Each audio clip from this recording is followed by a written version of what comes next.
وبركاته. الحمد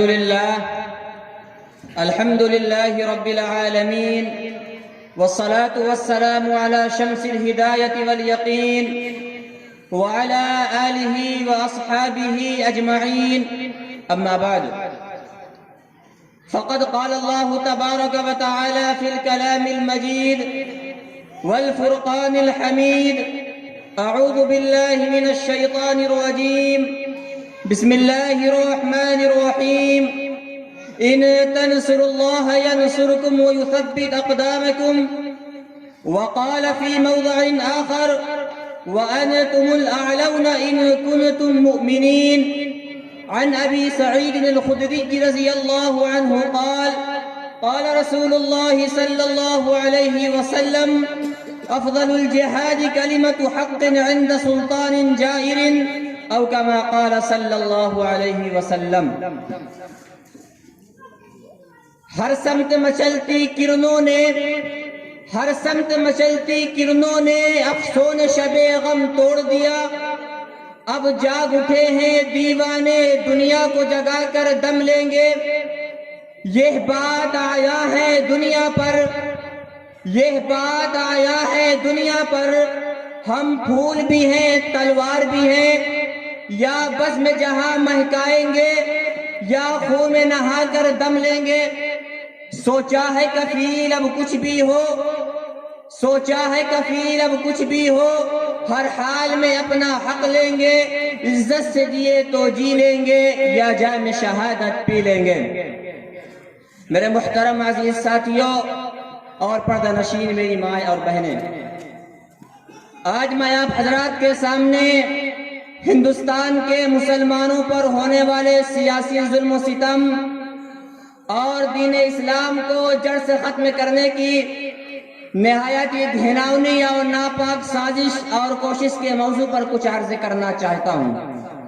امید ہے کہ آپ حضرات بغور سماعت فرمائیں گے. میرے عزیزو، وہ ہندوستان جس کی حریت کے باغ کو مسلمانوں نے اپنے خون جگر سے سینچا تھا، وہ ہندوستان جس کی آزادی کے خاطر بحر ناآشنائے ساحل میں کود پڑے تھے اور موجوں سے کھیلتے ہوئے منجھدار تک جا پہنچے تھے. بے پناہ قربانیوں کے ذریعے اس کو پروان چڑھایا تھا. آج اسی ملک ہندوستان کے اندر مسلمانوں کو طرح طرح کی اذیتیں اور تکلیفیں پہنچائی جا رہی ہیں. مسلمانوں کے قلوب سے اسلام کی محبت کو ختم کرنے کی نہایت گھناؤنی اور ناپاک سازشیں ہو رہی ہیں. عزیزان گرامی، اس میں کوئی شک و شبہ نہیں کہ دنیا میں حق و باطل کا تصادم روز ازل سے جاری ہے. ظالم و جابر، طاقتور و کمزور اور مظلوم کی کہانیاں بہت قدیم ہیں اور خرمن انسانیت پر کئی بار بجلیاں گری ہیں. باغ آدم میں کئی آندیاں آئی ہیں. وحشت و بربریت نے بارہا انسانیت کا منہ نوچا ہے اور حیوانیت کا ننگا ناچ کیا ہے. اور اس میں بھی کوئی شک و شبہ نہیں کہ ہم پر مصائب کے پہاڑ ٹوٹ رہے ہیں. ہم مظلوموں بے قصور کو فرقہ پرستوں نے ظلم و ستم کا نشانہ بنایا ہے اور ہماری ماں بہنوں کی عزت و آبرو لوٹی جا رہی ہیں. ملت اسلامیہ کے نوجوانوں، یوں تو ہندوستان میں کسی بھی دور میں مسلمانوں کا حامی کوئی نہیں تھا، لیکن جب سے ہندوستان کے اندر ان فرقہ پرستوں نے جنم لیا ہے، اسی وقت سے مسلمانوں کی رہی سہی سکون و چین چھن گیا. کیونکہ ان فرقہ پرستوں نے ہمہ وقت مذہب اسلام کو مٹانے کے لیے نہ جانے کیسی کیسی رچنا رچی ہیں. ذرا غور تو کریے، کبھی وندے ماترم جیسی گندی اور ناپاک چیز کو نافذ کرنے کا حکم ہوتا ہے جس کی وجہ سے نیندیں حرام ہو گئی تھی. آج بھی بہت سارے اسکولوں میں یہ گیت گائے جاتے ہیں جس گیت کے اندر سراسر کفر بھرا ہے، جس گیت کو ایک بار پڑھنے سے انسان خارج اسلام ہو جاتا ہے، جس گیت کو ایک بار پڑھنے سے مسلمان نہیں رہتا. آج وہی گیت ہندوستان کے تمام مدارس و مکاتب میں پڑھنے کے لیے بچوں کو مجبور کیا جا رہا ہے. آج ہندوستان کے مدارس و مکاتب کو ختم کرنے کی کوششیں کی جا رہی ہیں اور ہندوستان کے مدارس کو دہشت گردی کا اڈا قرار دیا جا رہا ہے اور یہ الزام لگایا جا رہا ہے کہ دنیا کے اندر جتنے بھی فسادات ہو رہے ہیں ان کے پیشوا اور لیڈر یہ ملا ہے. اس لیے سب سے پہلے ان ملاؤں کو ختم کیا جائے، اور انہوں نے اس کی آسان سی شکل و صورت یہ نکالی ہے کہ سب سے پہلے ہندوستان سے مسلمانوں کے مدارس اور مکاتب کو ختم کیا جائے۔ لیکن شاید ان کو معلوم نہیں کہ جب تک مسلمانوں کی ساتھ چلتی رہے گی انشاءاللہ ثم انشاءاللہ اس وقت تک دین اسلام پر، مدارس پر اور مکاتب پر کسی طرح کی آنچ نہ آنے دیں گے۔ بے شک ہم تمہاری دھمکیوں سے خوف کھا سکتے نہیں، ہم تمہاری دھمکیوں سے خوف کھا سکتے نہیں، ظلم کے آگے ہم اپنا سر جھکا سکتے نہیں، ہے یہی تاریخ اپنی، ہے یہی اپنا فلسفہ، زمانے کے دبانے سے ہم ابھرتے ہیں صدا۔ عزیزان گرامی، اگر وطن ہماری جان مانگے تو ہم جان دے دیں گے، اگر وطن ہمارا مال مانگے تو ہم مال دے دیں گے، اگر وطن ہمارا تن من دھن مانگے تو ہم سب کچھ دے دیں گے، لیکن مسلمانوں سے نہیں ہو سکتا کہ مسلمان نبی کے جاہ و جلال دے دیں، مسلمانوں سے یہ نہیں ہو سکتا کہ مسلمان آخرت کو چھوڑ کر دنیا کو ترجیح دیں۔ اب حضرات کو بھی وہ تاریخ یاد ہوگی کہ انگریزوں کے ظلم و زیادتی جب حد سے آگے بڑھی اور انہوں نے اسلامی قلعہ کو مسمار کر کے اس پر تسلیس عقیدے کی بنیاد رکھنا چاہا تھا، تو اس کے خلاف سب سے پہلے حضرت شاہ عبدالعزیز محدث دہلوی رحمۃ اللہ علیہ میدان جہاد میں کود پڑتے ہیں اور افضل الجہاد کلمۃ حق عند سلطان جائر کے جذبہ پیکرہ سے سرشار ہو کر ہندوستان کے دارالحرب ہونے کا فتویٰ دیا اور انگریزوں کے خلاف محاذ جنگ قائم کیا، اور اس بات کا تہیہ اور ارادہ کر لیا تھا کہ غلامی کے زنجیر کے ٹکڑے ٹکڑے کر کے ہی دم لیں گے، جس کے نتیجے میں مسلمانوں کو مصائب و مشکلات کے کن کن مراحل و دشوار گزار گھاٹیوں اور وادیوں سے گزرنا پڑا تھا، وہ تاریخ کا ایک المناک باب ہے۔ اسی چیز کو کسی شاعر نے کیا خوب کہا ہے کہ ٹل نہ سکتے تھے اگر جنگ میں اڑ جاتے تھے، ٹل نہ سکتے تھے اگر جنگ میں اڑ جاتے تھے، پاؤں شیروں کے بھی میدان سے اکھڑ جاتے تھے، مجھ سے سرکش ہوا کوئی تو بگڑ جاتے تھے،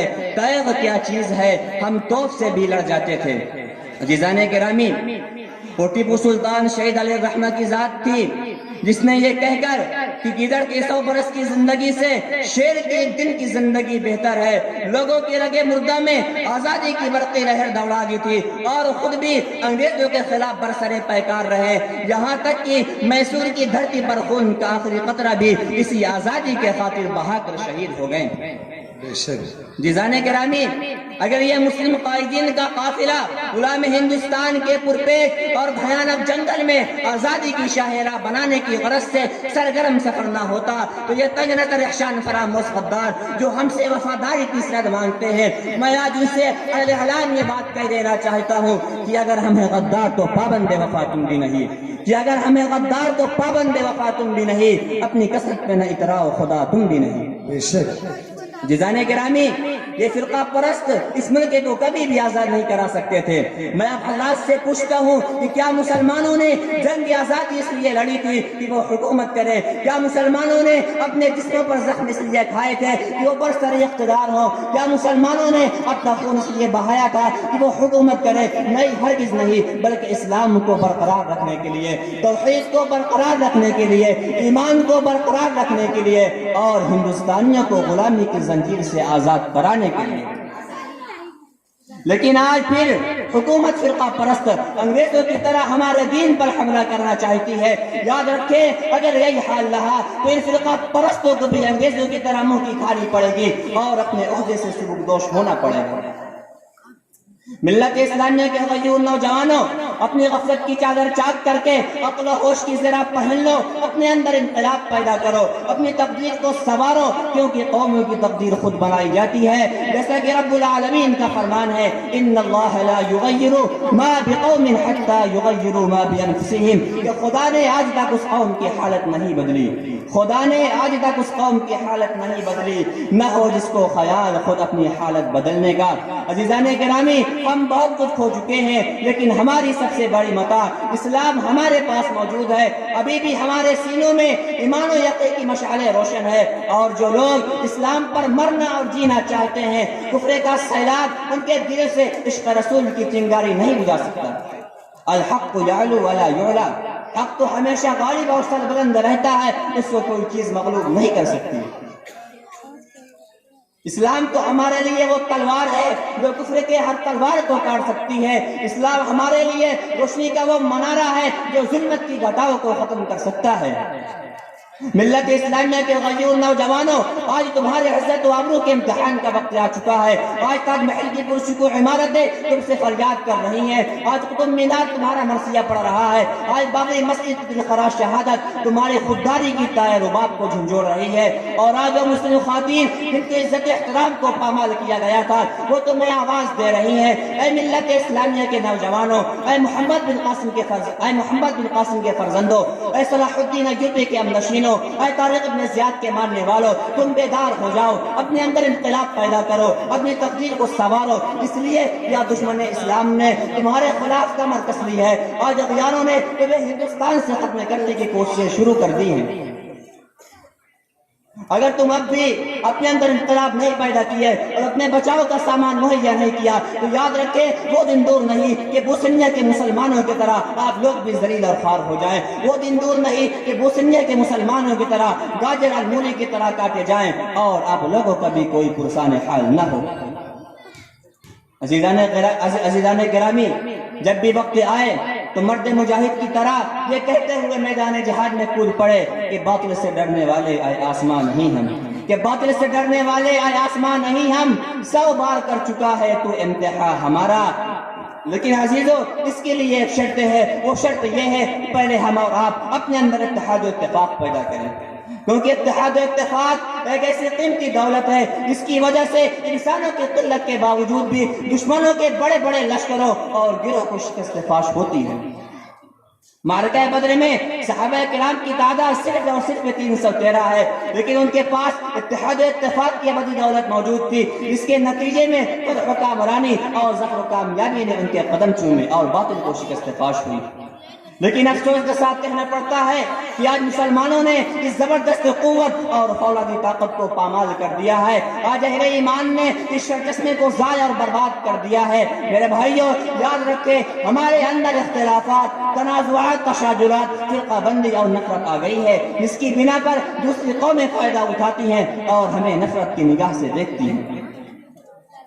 میرے بھائیوں، کب تک ہم پامال ہوتے رہیں گے؟ کب تک ہم بدنگاہی کو برداشت کرتے رہیں گے؟ کب تک ہم مشکلات کا سامنا کرتے رہیں گے؟ میں آپ سے پوچھتا ہوں کہ آپ کو سلف صالحین کے واقعات یاد نہیں ہیں؟ کہ آپ نے ان اسلامی فتوحات اور عظیم فاتحین کے کارناموں کو فراموش کر دیا ہے؟ کہ آپ نے محمد بن قاسم اور زیاد بن ربیعہ کے کارناموں کو فراموش کر دیا ہے؟ کہ آپ نے صلاح الدین ایوبی اور زیاد بن ربیعہ کے کارناموں کو فراموش کر دیا ہے؟ خدا را اپنے اندر اتحاد و اتفاق پیدا کیجئے اور اتحاد و اتفاق کی رسی کو مضبوطی سے تھام لیجئے. میں اس شعر کے ساتھ اپنی تقریر کو ختم کرتا ہوں کہ مقتل کی طرف اب جاتے ہیں اے موت تیرے لب چوم کے ہم، کہ مقتل کی طرف اب جاتے ہیں اے موت تیرے لب چوم کے ہم، لے جان شہادت پیتے ہیں ساقی کی ادا پہ جھوم کے ہم شمع یقین کے پروانے شعلوں سے محبت کرتے ہیں، ہم شمع یقین کے پروانے شعلوں سے محبت کرتے ہیں. اے زیست ہماری راہوں سے ہٹ، ہم موت کی عزت کرتے ہیں. وآخر دعوانا ان الحمد للہ رب العالمین.